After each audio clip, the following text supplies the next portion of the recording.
नमस्कार.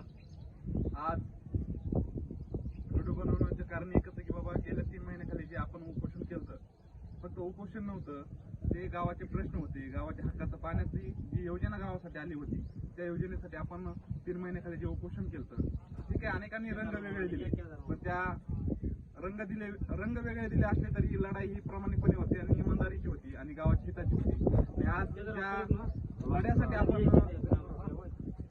लढत होतो, तो लढा किती प्रामाणिक होता हे आज निश्चितपणे तुमच्या लक्षात येईल. ही जलजीवनची विहीर म्हणजे दाखवती विहीर, ती जलजीवनची विहीर आणि हे बंड जो टाकलाय तो पूर्णपणे पाण्यामध्ये आहे. फक्त नावावरती योजना करून किंवा कागदावरती योजना करून काही उपयोग नसतो. ती योजना सत्यामध्ये उतरून प्रामाणिकपणे गावाला पाणी देण्याचं काम करायचं होतं, पण काही लोकांनी करून दिलं नाही. आणि जो टेंडरधारक आहे त्यानं सुद्धा या गोष्टीकडे दुर्लक्ष करून अत्यंत निकृष्ट दर्जाचं काम केलेलंच आहे.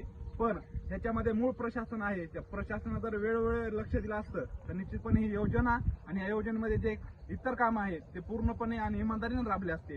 ह्याच्यामध्ये प्रशासनाला पहिला दोष मी देतो आणि येणाऱ्या काळामध्ये प्रशासनावरती आणि जे अधिकारी या कामावरती होते त्यांच्यावरती योग्य ते गुन्हे दाखल करून या योजनेची डबल पुन्हा कामे करण्यात यावी, याच्या अनुषंगाने आज आम्ही व्हिडिओ बनवत आहोत. आणि गावकऱ्याला एकच विनंती की बाबा सतर्क राहा, सावध राहा.